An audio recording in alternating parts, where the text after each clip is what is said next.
En France, aujourd'hui, on continue de beaucoup réagir, souvent dans l'urgence, au lendemain d'un épisode météo extrême par exemple, mais de très peu anticiper pour se préparer aux conséquences du changement climatique.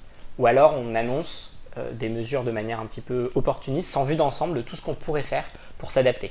On se rend compte par exemple à la veille du bac qu'il y a une vague de chaleur et que nos écoles, nos bâtiments scolaires ne sont pas construits pour être confortables pendant une canicule. Il y a tout un ensemble d'actions concrètes qui peuvent être mises en œuvre dès maintenant pour mieux se préparer aux conséquences du changement climatique.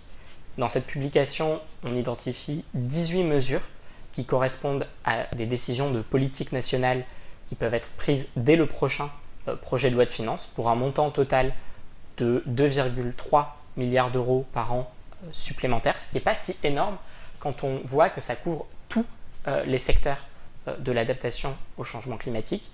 Et c'est des mesures très concrètes. Il s'agit par exemple de revoir à la hausse les budgets de certaines politiques publiques, par exemple de prévention et de défense contre les feux de forêt ou de santé publique.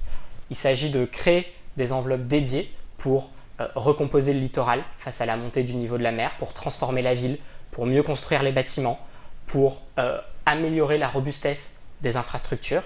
Et puis il s'agit aussi de moyens humains, d'intelligence pour, par exemple, accompagner la transformation des stations de ski. 2,3 milliards d'euros par an, c'est le minimum. C'est ce qui est incontournable. Après, l'adaptation, c'est aussi des choix de société qu'il va falloir faire. Si je reprends mon exemple des bâtiments scolaires, on peut décider que passer le bac par 40 degrés, c'est pas grave. On peut décider de déplacer la date du bac, ou on peut décider d'investir massivement pour rénover tous les lycées de France dans les prochaines années. Selon le choix qu'on fait, les coûts ne seront pas du tout les mêmes.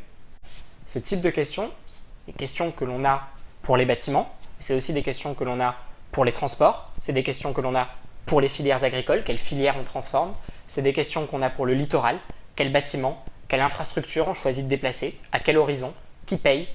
L'adaptation, c'est aussi ce genre de discussion qu'il faut pouvoir avoir dès que possible.